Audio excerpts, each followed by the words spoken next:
நோக்கி உம்முடைய சமூகம் இப்ப அவனுக்கு தெளிவா ஒண்ணு தெரியுது. சமூகம் என்ன தெரியுமா? தமிழ்ல சமூகம்னு இருக்கும், இங்கிலீஷ்ல பாருங்க ஃபேஸ்ன்னு இருக்கும். அதாவது உம்முடைய முகம் எங்களை விட்டு கடந்து போகாது இருந்தால் நாங்கள் இவிட விட்டு புறப்பட மாட்டோம். நீங்க எங்களுக்கு முன்னாடி போகாட்டி நாங்க என்ன செய்ய மாட்டோம், போக மாட்டோம். எங்களுக்கு தெரியும் நீங்க வந்தீங்கன்னா எங்களுக்கும் உங்களுக்கும் ஒத்து போகாது. நாங்க செய்யற வேலையில எங்களுக்கு பாதிப்பு இருக்குது. நீங்க பரிசுத்தம் உள்ள தேவன், நான் கொஞ்சம் தப்பானவங்க தான். ஆனா ஆண்டவரே நீங்க தான் எங்களுக்கு பாதுகாப்பு. பல நேரத்துல நாம இந்த மீடியேட்டர் ஒருத்தரை வச்சுக்கிறோம், சேஃபான மீடியேட்டர். பல நேரத்துல இந்த சேஃபான மீடியேட்டர்ஸை நாம என்ன நினைச்சுக்கிறோம், இவங்க சாதாரணமானவங்க இல்ல, தேவ மனுஷன், இவங்க தேவ தூதர், இவங்க இருந்தா கூட போதும் அப்படின்னு நினைக்கிறோம். ஆனால் மோசேக்கு ஒண்ணு தெரியுது, எத்தனை தேவ தூதன் வந்தாலும் அது தேவன் வந்ததுக்கு ஈக்குவலாக மாறவே மாறாது. எப்பேற்பட்ட ஆட்கள் நமக்கு துணையாக இருந்தாலும் அந்த இடத்துல நாம தேவன் வைக்கிற ஸ்தானத்துக்கு வேற யாருமே என்ன செய்ய முடியாது, வைக்க முடியாது. இப்போ இந்த புதிய ஏற்பாட்டு காலத்துல தூதனுங்கிறது ஊழியக்காரனையும் குறிக்கும். வாசிங்க, ஒரு உதாரணத்துக்கு நான் உங்களுக்கு சொல்றேன். 2ஆம் அதிகாரம் 1ஆம் வசனம், வெளிப்படுத்துற விசேஷம் வாசிங்க. எபேசு சபையின் தூதனுக்கு, அப்ப தூது கொண்டு வரவன் யாரு? தூதன். ஆகாய புஸ்தகமோ ஆபகுலையோ ஆண்டவர் திருப்பி சொல்றாரு, என்னுடைய தூதன் ஆகிய அந்த தீர்க்கதரிசியின் பேரை சொல்லுவார் ஆண்டவர். தூதன் என்பது பல நேரத்துல ஊழியக்காரனையும் குறிக்கும். இப்ப ஆண்டவர் சொல்றாரு சபைய, நான் சொல்றது ஒரு உதாரணத்துக்கு, சபையில தேவன் இருக்கணுமா ஊழியக்காரன் இருக்கணுமா? இங்க அதான் கேள்வி. ஊழியத்துல ஊழியக்காரன் அவசியம். ஆனால் சபையை நடத்தக்கூடியது ஊழியக்காரன் அல்ல, தேவன் நடத்தணும் சபையை. தேவன் முன்பாக போகணும். நீங்க பல நேரத்துல உங்களுக்கு முன்பாக ஊழியக்காரனை வச்சுக்கிறீங்க. என்ன பிரச்சனை எங்க வரும் தெரியுமா?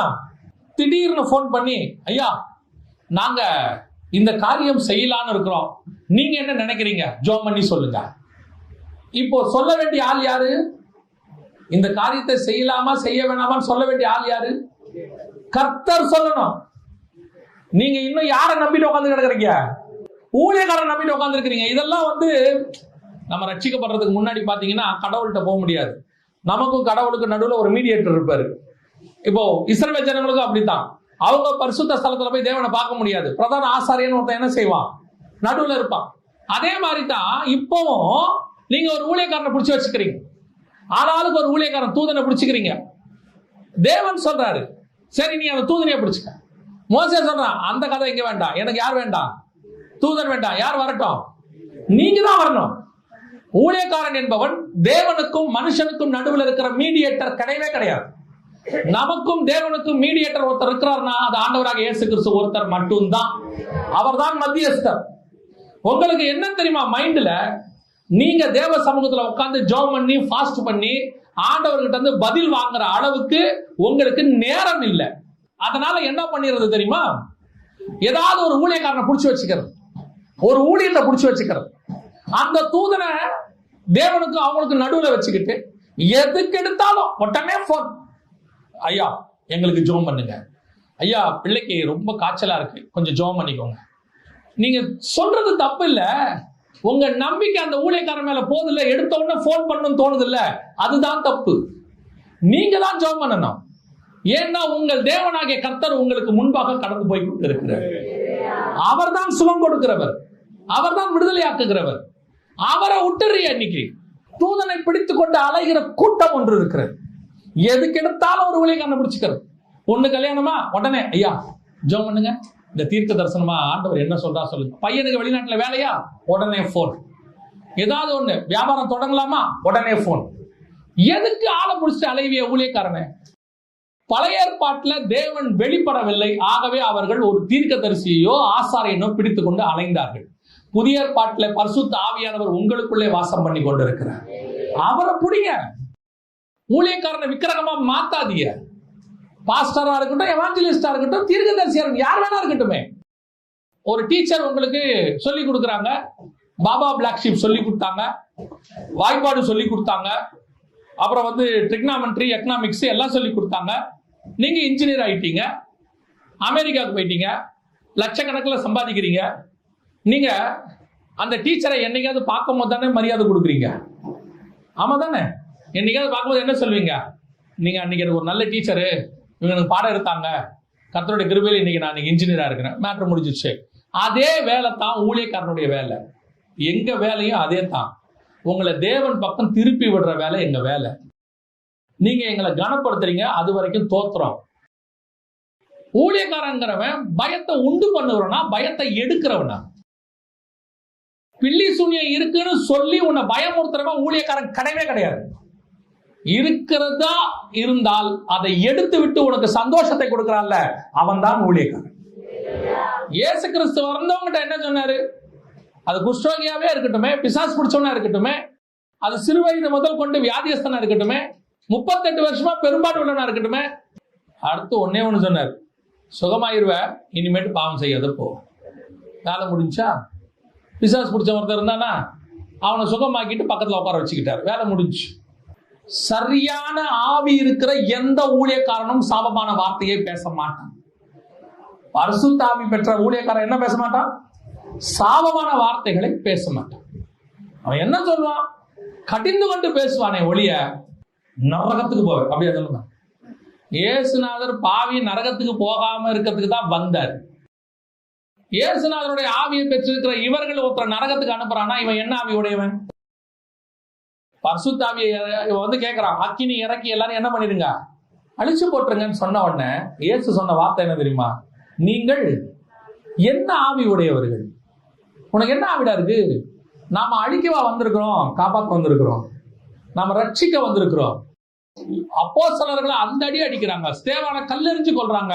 அவன் வாயிலிருந்து ஒரு வார்த்தை வரல. அவன் சொன்ன வார்த்தை என்ன தெரியுமா? கர்த்தாவே, இவர்களுக்கு இவர்கள் செய்கிறது இன்னதென்று அறியாது இருக்கிறார், இவர்களை மன்னிய. இதான் முடிஞ்சு வேலை. இயேசுநாதருக்கு ஈக்குவலா எந்த ஊழியக்காரனையும் மாத்த கூடாது. எனக்கு முன்னாடி தூதன் அவசியம் இல்லை, எனக்கு முன்னாடி தேவன் தான் போகணும். ஊழியக்காரன் தேவை, ஆலோசனை கொடுக்கறதுக்கு தேவை, கூட ஜெபிக்கிறதுக்கு தேவை, சில பிரச்சனைகள் வரும்போது தோல் கொடுக்கறதுக்கு தேவை, உங்களுக்கு ஓடி வந்து எல்லா காரியத்தையும் செய்யறதுக்கு ஊழியக்காரன் தேவை. நான் இல்லைன்னே சொல்லலை, ஆனா தேவனுக்கு ஈக்குவலா போக கூடாது. அதை மட்டும் நல்லா தெளிவா நான் அதைத்தான் சொல்ல வரேன். உங்களுக்கு முன்னாடி நடத்துகிறது ஆண்டவரை நோக்கி நடத்துற ஆள் தான் வேணுமே ஒழிய ஆண்டவருடைய ஸ்தானத்துல இருந்து நடத்துற ஆள் நமக்கு வேண்டாம். ஆண்டவர் ஸ்தானத்துக்கு யாரையுமே கொண்டு வராதீங்க. ஒருத்தர் கூட, எந்த எவாஞ்சலிஸ்டையும் கொண்டு வராதீங்க, எந்த தீர்க்கதரிசியும் கொண்டு வராதீங்க, யாரையும் கொண்டு வராதீங்க. தேவன் ஒருத்தர் தான் அந்த ஸ்தானத்துல இருக்கிறார். மத்தியஸ்தராக இயேசு இருக்கிறார், நடத்துவதற்கு பரிசுத்த ஆவியானவர் இருக்கிறார். அவர் உங்களுக்குள்ளே வாசம் பண்ணுகிறவராய் இருக்கிறார். அவர் மட்டுமல்ல, நானும் பிதாவும் வந்து வாசம் பண்ணுவோம் இயேசு சொல்லிவிட்டு போயிருக்கிறார். அப்படி இருக்கும்போது இதை சொல்லி கொடுக்கறதுக்கு தான் யார் தேவை? ஊழியக்காரன் தேவை. ரெண்டாவது, மோசே ரொம்ப தெளிவா இருந்தாரு. முதல் தடவை நாங்க தப்பு பண்ணிட்டோம் ஆண்டவரே, மனுஷனை அனுப்பிட்டோம், மனுஷனை அனுப்பினுடைய விளைவு நாங்க நிறைய பாடம் கத்துக்கிட்டோம். இப்போ நாங்க மனுஷனையும் அனுப்ப போறதில்ல, யார் அனுப்ப போறதில்ல, தூதனையும் அனுப்ப போறதில்ல, உம்முடைய சமூகம் எங்களுக்கு முன்பாக. கடைசியாக ஏசாயா தீர்க்கதரிசன புத்தகம் 52ஆம் அதிகாரம், ஏசாயா 52:12 வாசிங்க. கர்த்தர் உங்கள் முன்னே போவார், உங்களுக்கு முன்னாடி அவர் போறதுக்கு காரணம் என்னன்னா, உங்களுக்கு வழியை ஆயத்தம் பண்ணுவதற்கு. யாருகிட்ட சொல்றாரு? கோரேசு கிட்ட சொல்றாரு. வாசிங்க அந்த 45ஆம் அதிகாரம் ஏசாயா தீர்க்கதரிசன புத்தகம் 2-3 வசனங்கள் வாசிங்க. நான் உனக்கு முன்னே போய் கோணலானவைகளை செவ்வையாக்குவேன்,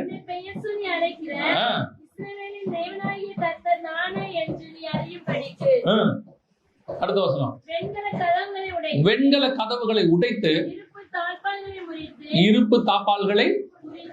கதவை உடைப்பாங்களா திறப்பாங்களா? கதவை உடைப்பாங்களா திறப்பாங்களா? திறக்காம தான் செய்யணும். ஏன் இவர் உடைக்கிறாரு? அந்த வசனம் என்ன சொல்லுது? வெண்கல கதவுகளை. அந்த உடைக்கிறதுங்கிறது எதனுடைய வெளிப்பாடு? கோபத்தினுடைய வெளிப்பாடு. கர்த்தர் உங்களுக்கு முன்பாக போய் வெண்கல கதவுகளை உடைத்து, அதோட அர்த்தம் என்னன்னா, இது வரைக்கும் நான் முன்னாடி போய் உனக்கு முன்னாடி இருந்த எல்லாத்தையும் அடைச்சி வச்சிருக்காங்க, உனக்கு தராம வச்சிருக்காங்க, உனக்கு கொடுக்க வேண்டியதை கொடுக்கல, என் ஜனங்களை வஞ்சித்தாங்க, ஏமாத்துறாங்க, எல்லாம் செய்யாங்க. அத்தனையினுடைய கோபத்தின் வெளிப்பாடு கதவை கர்த்தர் உடைக்கிறார். உடைச்சிட்டு சொல்றாரு, நான் முன்னாடி போற தைரியமாவா, எல்லா பொக்கிஷங்கள், ஒளிப்பிடத்தின் பொக்கிஷங்களையும் அந்த காலத்தில் இருக்கிற புதையல்களை நான் உனக்கு தருவேன், நீ விழா, நான் போறேன் முன்னாடி. அதான் கர்த்தர் முன்னாடி போறதுக்கு அர்த்தம். மனுஷனை அனுப்பினா துர்ச்செய்தி, தூதனை அனுப்புனீங்கன்னா ஒண்ணும் கிடையாது. ஆனா கர்த்தர் போனார்னா எதுக்கு முன்னாடி போறார் தெரியுமா? உனக்காக இத்தனை வருஷம் அடைத்து வைத்திருந்த அத்தனை ஆசீர்வாதங்களையும் கர்த்தர் வெளியே எடுக்க போறார். ஆனா அதோட அர்த்தம் என்ன?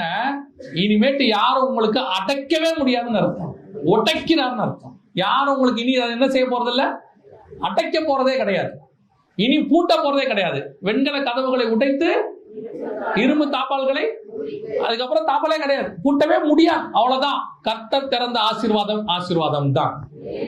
அவர் அதுக்கு தான் முன்னாடி போறார். சொல்லிட்டு இருக்கிறோம்ல, இத்தனை வருஷம் நீ மனுஷனை நம்பின காலம் உண்டு, சில நேரத்துல ஊழியக்காரங்களை நம்பின காலம் உண்டு, சில மனுஷனை நம்பி காசை கொடுத்து இந்த வேலை நடக்கும், இப்படி எல்லாம் செஞ்சிடலாம், இப்படி எல்லாம் முடிச்சிடலாம்னு சொல்லி உங்ககிட்ட 5 லட்சம் 10 லட்சம் கொடுத்து வாங்கி ஏமாத்தின மனுஷர்கள் ஒரு பக்கம் உண்டு. இன்னொரு பக்கம் உங்களுக்கு பிலிசுனியை வச்சிருக்கிறாங்க, பேய் பிசாசு வச்சிருக்கிறாங்க, கட்டு வச்சிருக்கிறாங்க, நாங்க உங்களுக்கு ஜாப் பண்றோம்னு சொல்லி உங்ககிட்ட பணத்தை கலெக்ட் பண்ண இன்னொரு குரூப் இருக்குது. நீங்க இங்கே ஏமாந்துட்டீங்க, அங்கேயும் ஏமாந்துட்டீங்க, எல்லாம் போயிட்டு கடைசியா நீங்க சொல்ற வார்த்தை என்ன? அவங்கள ஆளுங்களையும் பிடிச்சி பார்த்தாச்சுங்க, ஜோம் பண்ணி பார்த்தாச்சு, ஊழியக்காரன் கூட வந்து ஜோம் பண்ணிட்டாங்க, ஒன்னும் நடக்கல, ஏதோ சாபமாமா நடக்கல. ஆண்டவர் சொல்றாரு, இல்ல இல்ல, இது வரைக்கும் நீ மனுஷனை முன்னாடி அனுப்புனீங்க, தூதனை முன்னாடி அனுப்புனீங்க, இப்ப நான் உங்களுக்கு முன்பாக போக போகிறேன். இது வரைக்கும் எதெல்லாம் அடைக்கப்பட்டிருந்ததோ அத்தனையும் உடைக்கப்பட போகிறது. எது வரைக்கும் பூட்டி இருந்தாங்களோ எல்லாம் திறக்கப்பட போகிறது. ஆனா எப்படி தெரியுமா? இனி ஒருவரும் பூட்டக்கூடாதபடிக்கு திறக்கிறவர்னு வசனம் சொல்லுது. கதவை உடைச்சாச்சுன்னா இனிமேல் என்ன பண்ண முடியாது, பூட்ட முடியாது. தாப்பால முறிச்சாச்சுன்னா இதுக்கப்புறம் என்ன செய்ய முடியாது. இதுதான் ஒருவரும் பூட்டக்கூடாதபடிக்கு திறக்கிறவர். இப்ப எப்படி திறக்க போறாரு? இதுக்கு மேல பூட்டவும் முடியாது, அடைக்கவும் முடியாது, ஒருவரும் பூட்டக்கூடாதபடிக்கு திறக்கிறவர் ஒருத்தர் திறக்க போறார். இது வரைக்கும் அடைக்கப்பட்டிருந்த வாசல்கள் அத்தனையும் கத்த திறப்பாரு. எப்ப இதனாலன்னு கேட்டீங்கன்னா, இப்ப நீங்க தேவனை முன்பாக அனுப்ப போறீங்க. இதுக்கப்புறம் மனுஷனை என்ன செய்யக்கூடாது, எங்கேயும் அனுப்பக்கூடாது. அப்ப மனுஷர் தயவு தேவையில்லையா? தேவை. அவர் நாளுக்கு நாள் ஞானத்திலும் வளர்த்தியிலும், மனுஷர் தயவிலும் வளர்ந்த மனுஷ தயவு கண்டிப்பா தேவை. ஆனா எந்த மனுஷ தயவு தெரியுமா? பரலோகமே அதுக்கு ஏத்த மனுஷர்களை உங்களுக்கு அனுப்பும். ஏற்ற நேரத்துல ஏற்ற மனுஷரை என்ன செய்யும்? பரலோகம் அனுப்பும். அந்த மனுஷ தயவு நமக்கு வரும், தேவையான உதவியை செய்யும், செய்து விட்டு அந்த மனுஷ தயவு போயிடும். நீங்க தேட வேண்டிய அவசியமே இல்லை. இதுதான் முக்கியம். நீங்க தேடினாலும் கர்த்தர் கொடுக்கிற மனுஷர் தயவு மாதிரி வரவே வராது. அந்த மனுஷ தயவு வரும், சில நேரத்துல உங்களுக்கு உதவி செய்வாங்க, கூட இருப்பாங்க. இவங்க எங்க இருந்து வந்தாங்கன்னு கூட உங்களுக்கு தெரியாது. நீங்க சொல்லுவீங்க, ஆண்டவரே அனுப்பி வச்சிருக்கிறாரு. ஆமா, கரெக்ட், ஆண்டவர் அனுப்பி வச்சார், வந்தாரு, உதவி செஞ்சாங்க, எல்லாம் முடிஞ்சிச்சு. அதுக்கப்புறம் ஒரு நாள் தானா அவங்க என்ன செஞ்சிருவாங்க, போயிடுவாங்க. அதுக்கப்புறம் அடுத்த பேட்ச் வரும், அடுத்த உதவி செய்யும், போயிடுவாங்க. நீங்க மனுஷரை தேடுவதை விட தேவன் உங்களுக்கு மனுஷரை அனுப்ப வல்லமை உள்ளவராக இருக்கிறார். ஆனா நீங்களும் நானும் ஒண்ணுல மட்டும் ரெடியா இருந்துக்கணும். எனக்கு முன்பாக இனி நான் மனுஷனையும் அனுப்ப போறதில்லை, தூதனையும் அனுப்ப போறதில்லை, எதுவா இருக்கட்டும், நான் தேவனையே எனக்கு முன்பாக அனுப்புகிறேன். அந்த தேவையான மனுஷனை அவரே கூட்டிட்டு வருவாரு, அவரே கதவை உடைப்பாரு, அவரே தாப்பால்களை முறிப்பாரு, அவரே பொக்கிஷத்தையும் புதையலையும் எடுத்து நம்ம கையில கொடுப்பாரு. அதை அடைக்காதபடிக்கு அவரே பார்த்துக் கொள்வார். நான் ஒரே ஒரு காரியத்தை சொல்லிட்டு முடிக்கிறேன். இந்த ஊழியத்தின் பாதையில நான் வந்தபோது, இது 19வது வருஷம். இந்த 19 வருஷத்துல எனக்கு முன்பாக தேவன் ஒருத்தர் தான் போய்கிட்டு இருக்காரு. பல நேரங்களில் சிச்சுவேஷன்ஸ்ல மனுஷர்கள் இருக்கவே மாட்டாங்க, எல்லாரும் கைவிட்டுருவாங்க, அல்லது இருக்கக்கூடிய சிச்சுவேஷன் ஆயிடும். ஆனா அந்த நேரத்தில் கூட எனக்கு முன்பாக தேவனாகிய கர்த்தர் ஒருத்தர் தான் போய்கிட்டே இருந்தார். கரம் பிடிச்சு அழைச்சிட்டு போவாரு. தகப்பன் தன் பிள்ளையை சுமப்பது போல தோல்ல வச்சு சுமந்துக்கிட்டு போவாரு. ஆனா ஒவ்வொரு தடவையும் சொல்வாரு, உன்னை விட்டு விலகுவதும் இல்லை, உன்னை கைவிடுவதும் இல்லை, உனக்கு சொன்னதை செய்யும் அளவும் உன்னை கைவிடுவதில்லை. ஆண்டவர் நமக்கு முன்னாடி போனார்னா அதாங்க நல்லது. மனுஷனை நம்பினீங்கன்னா பாதியில விட்டுட்டு போயிடுவான். எந்த மனுஷன் மேலேயும் நம்பிக்கை வைக்காதீங்க. நம்பிக்கை வைக்காதீங்கன்னா அவனை வெறுக்காதீங்கன்னு அர்த்தம் இல்லை. கர்த்தர் ஆளை கொடுப்பாரு, அந்த மனுஷன் வருவாரு, நமக்கு தேவையான உதவி செய்வார், போயிடுவார். வரும்போது ஏற்றுக்கொள்ளுங்க, போகும்போது அமைதியா விட்டுருங்க.